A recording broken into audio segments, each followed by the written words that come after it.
Columbia Pictures is one of the biggest and most recognized studios in Hollywood, but sitting beside them on the Sony Pictures lot is their sister studio, TriStar. Even though their Pegasus does not appear on as many films as the torch-holding lady, TriStar has still been involved with many highly regarded films. I personally associate the studio the most with fantasy films, but it's produced a decent variety of pictures since 1984. TriStar was the brainchild of Columbia Vice Chairman Victor Kaufman, who convinced Columbia's then parent company Coca-Cola, along with HBO and CBS, to form this new studio as a way to help split costs on new movies.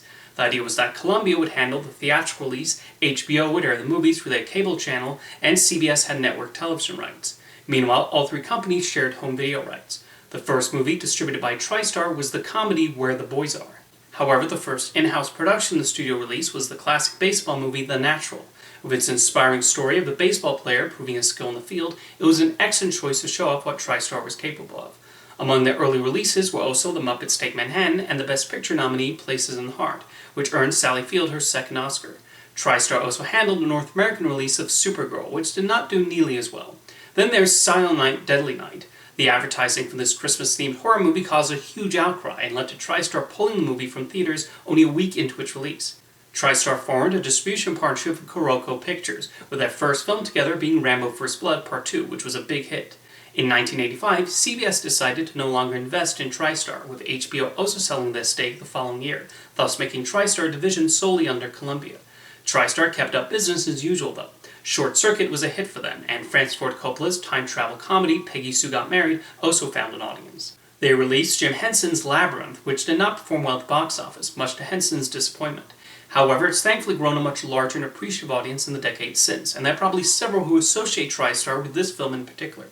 Throughout the rest of the 80s, TriStar mostly relied on action films and dramas, with some successes here and there, but few breakout hits. In 1989, Coca-Cola decided to leave the movie and television business, and sold the entertainment assets to Sony. Both Columbia and TriStar started operating under Sony Pictures, but still used their distinct labels. Interesting enough, the last film released by TriStar before the Sony sale was one of their biggest hits of the 80s, the talking baby comedy Look Who's Talking. The first TriStar movie distributed under the new Sony leadership was Steel Magnolias, another success. Entering the 90s, TriStar continued that partnership with TriStar on films like Total Recall, Basic Instinct, Chaplin, Cliffhanger, and most notably Terminator 2 Judgment Day. The distribution deal ended in 1994, which was good timing on TriStar's part, since TriStar would file for bankruptcy the next year after the failure of Cutthroat Island. 1991 was an especially interesting year for TriStar. The studio's most high-profile production was Steven Spielberg's Hook. There were big expectations for this film, what with the pedigree involved. While it did well and turned a healthy profit, even after Spielberg, Robin Williams, and Dustin Hoffman got their agreed-upon percentage at the box office, it was not quite the smash hit everyone in Hollywood thought it would be. Although if you were to ask me what movie I most associate TriStar with, my answer would be Hook. Their biggest embarrassment that year was Hudson Hawk, which went over budget and was the biggest flop of that year. On the positive side, Terry Gilliam's The Fisher King did very well. And in the mixed bag column, while Bugsy scored plenty of Oscar nominations, it was a box office disappointment. Moving on, TriStar had a short-lived deal with Woody Allen, which only resulted in 2 films, Husbands and Wives and Manhattan Murder Mystery. The studio was probably hoping the publicity from his famous breakup and court cases with Mia Farrow would provide free advertising, but did not provide that much of a boost. Throughout the rest of the 90s, TriStar did a nice string of prestige hits, popular romantic comedies, and blockbuster fare. In the successful drama pile, there was Philadelphia, Legends of the Fall, and Donnie Brasco. Their rom-com successes included Sleepless in Seattle, My Best Friend's Wedding, Jerry Maguire, and As Good as It Gets, the latter 2 of which were also nominated for Best Picture. And they scored a few 4-quadrant hits with Jumanji and The Mask of Zorro. Matilda did not exactly make the big bucks in its theatrical run, but it's become highly regarded among those who cherished it on home video. One production TriStar pinned a lot of hopes on was their American version of Godzilla. They had acquired the rights from Toho in 1992 and had big ambitions for that giant-stomping radioactive dinosaur. They even announced a trilogy, and Jan de Bont was originally hired to direct. De Bont eventually left the film over budget disagreements, and Roland Emmerich was brought in to replace him.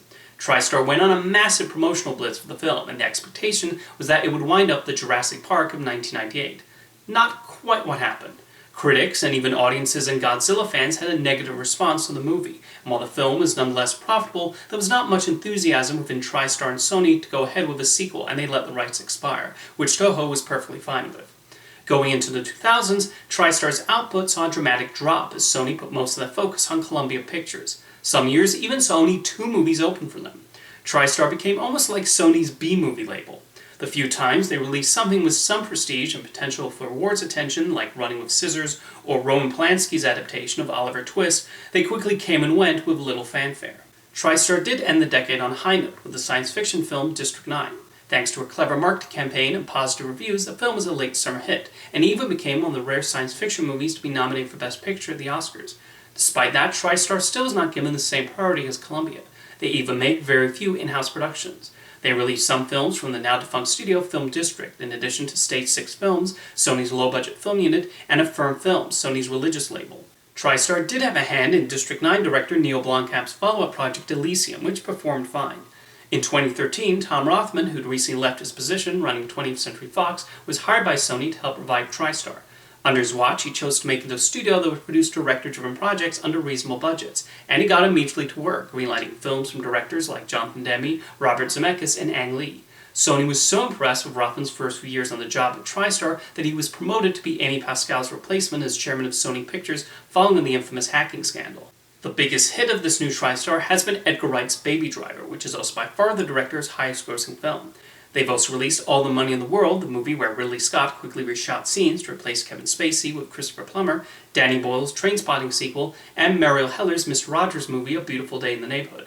Like many studios during the pandemic, the output has slowed down, but they still have a few projects coming up.